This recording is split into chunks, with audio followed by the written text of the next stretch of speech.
Question for Ben. You mentioned about going outside of this building or any building and working with communities.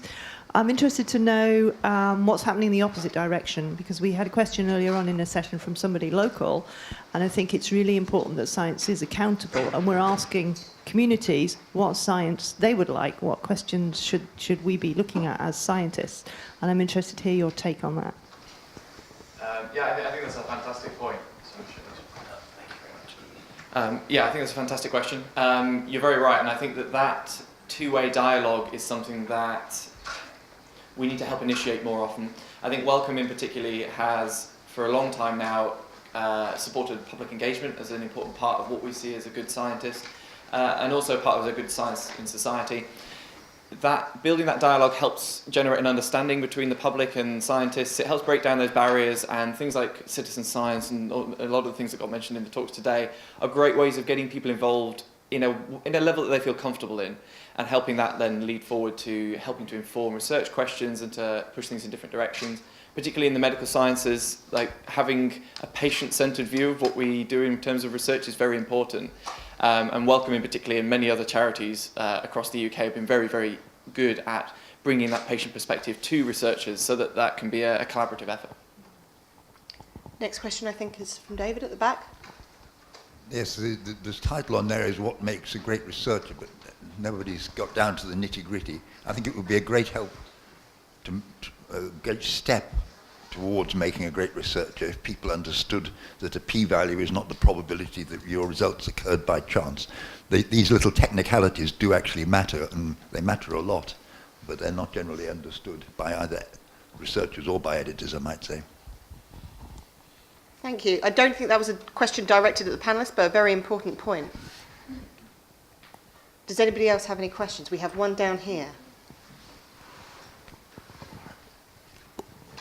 Thanks. This is probably towards Andrea a little bit with the Nature masterclasses. The masterclass is very much targeted about how we publish now. How would you think that's going to change in the future, and would Nature be able to keep up with those changes? Because you're quite traditional in your route, let's say.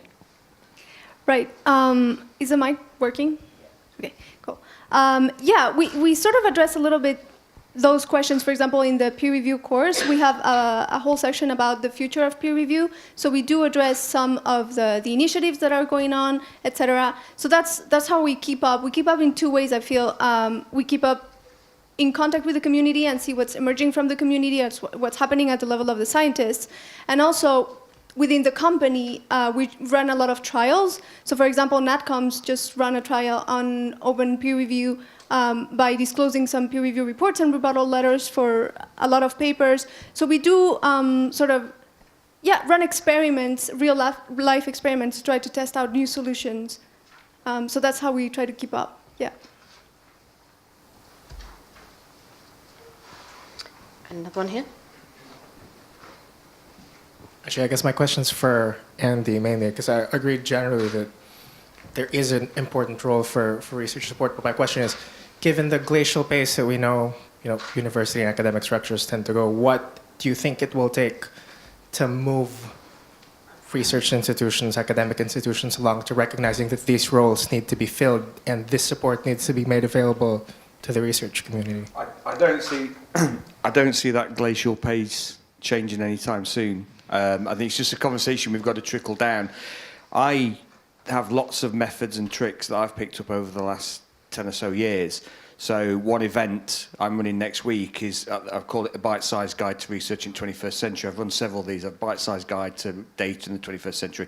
And I use the term 21st century as a bit of an ironic dig at colleagues that we are in a different century to what many are working in now.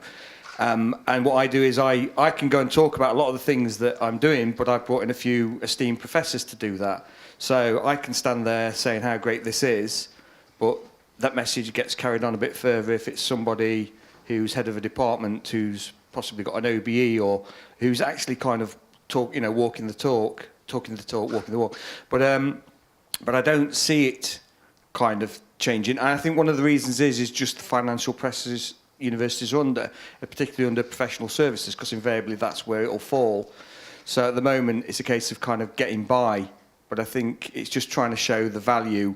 My department created my role 10 years ago, and I've had complete free reign. I've had 5 line managers who've just never, ever had a problem with what I do and how I do it. And my department sees the value of that. You know, we generate 10% of the university's research income. And say my job role isn't a research technologist, but it feels like loads of what I do. People come and see me and go, you seem to know about making videos, you seem to know about social media, and it's because I'm allowed to explore that. And then what I do is I sit down with people, and it's about being a bit of a kind of a stockbroker. It's buy in low when it's a good time to do something and capitalise on that. So get involved on things and communicate when it's a good time to do that and show people the kind of skills, but also show them how to negate the problems. That, you know, if you talk about political studies or feminism or whatever, you may get trolled. So we've got to give people the skills to do that, because quite often what I'm seeing is departments saying, oh, I want all the academics to go and tweet, and then they go out and don't realise that they might get a bit of a bad time and not be prepared for that, and then go, well, I'm never. It's like going to a restaurant. You have a rubbish meal in a restaurant, you'll never go back to that restaurant again. So we have to negate those problems, and I feel that there's a lot of burying of heads in sands at the moment, and there's opportunities to be taken with Brexit, with Donald Trump, with the EU, with what's happening, that we are experts and we can do a change for good. So I'll keep chipping away, but I don't see that glacial change happening anytime soon, because I've been doing this job 10 years. It's going in the right direction, but it's relatively slow, so to speak. So for that kind of answer, I think it is. Thank you very much to all of our lightning speakers. It's a really hard job to talk about a topic in just 5 minutes, and I don't think a single one of them went over, which is a first. So thanks very much.